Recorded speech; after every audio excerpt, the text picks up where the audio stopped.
নলবাৰীৰ টিহুত ৰাস মহোৎসৱৰ ব্যাপক প্ৰস্তুতি। জুবিনবিহীন প্ৰথমটো ৰাস মহোৎসৱত প্ৰাণৰ শিল্পী জুবিন গাৰ্গৰ নামত থাকিব বিশেষ ষ্টল।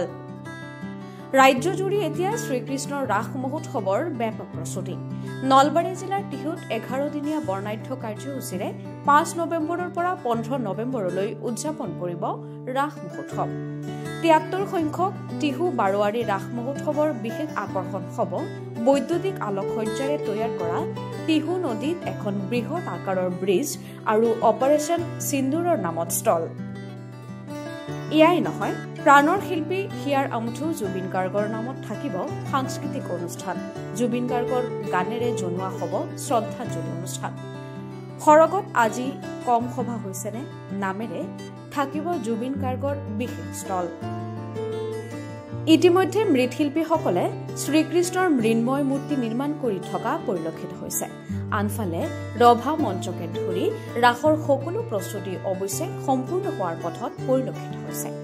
প্ৰায় 30 লক্ষাধিক টকা ব্যয়েৰে উদযাপন কৰিব লোৱা টিহু ৰাস মহোৎসৱত ৰামায়ণ, মহাভাৰত, বেদ, উপনিষদ আদি পৌৰাণিক কাহিনীৰ আধাৰত ভগৱান শ্ৰীকৃষ্ণৰ বিভিন্ন ৰূপ আৰু অৱতাৰসমূহক মৃন্ময় মূৰ্তিৰ জৰিয়তে জীৱন্ত ৰূপত উপস্থাপন কৰিবলৈ দৈনিক একোই শিল্পীয়ে হাতত ৰং তুলিকালৈ অহৰহ প্ৰচেষ্টাত ব্যস্ত হৈ আছে।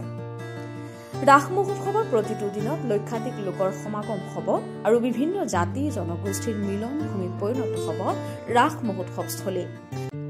এইবাৰ আমাৰ 73 সংখ্যক টিহু বাৰোৱাৰী ৰাস মহোৎসৱ অনুষ্ঠিত হ'ব অহা 5 নৱেম্বৰৰ পৰা 15 নৱেম্বৰলৈ 11 দিনীয়া কাৰ্যসূচীৰে। আমাৰ এইবাৰ কিছুমান বিশেষ আকৰ্ষণ আমি লাষ্টত ৰাখিছোঁ আৰু তাৰ ভিতৰত অপাৰেশ্যন সিন্দুৰ টেকনিকেল ষ্টল এটা থাকিব, ডাইনছৰ থাকিব, ড্ৰেগন থাকিব আৰু এইবেলি বিশেষকৈ আমাৰ হিয়াৰ আমঠু জুবিন গাৰ্গ আমাৰ মাজৰ পৰা হেৰাই গৈছে আৰু তেখেতৰ শ্ৰদ্ধাঞ্জলি জনাই আমি ষ্টল ৰাখিছোঁ আৰু ষ্টলটিৰ নাম হ'ব সৰগত কম সভা বহিছেনে। এই ষ্টলটি ৰখা হৈছে। লগতে আমাৰ টিহু নৈৰ দুয়োপাৰে অহা যোৱা কৰিব পৰাকৈ এখন বাঁহৰ সাঁকো নিৰ্মাণ কৰি থকা হৈছে। টিহু নৈৰ সেইপাৰেও আমাৰ মৃন্ময় মূৰ্তি স্থাপন কৰা হ'ব।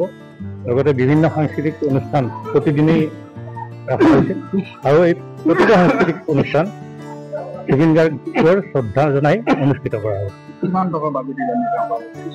মোটামুটি 30 লাখ টকাৰ বাজেট ধাৰ্য কৰা হৈছে আৰু 30 লাখ টকাৰ ভিতৰত আমাৰ এই ৰাস মহোৎসৱখন উদযাপন কৰা হ'ব।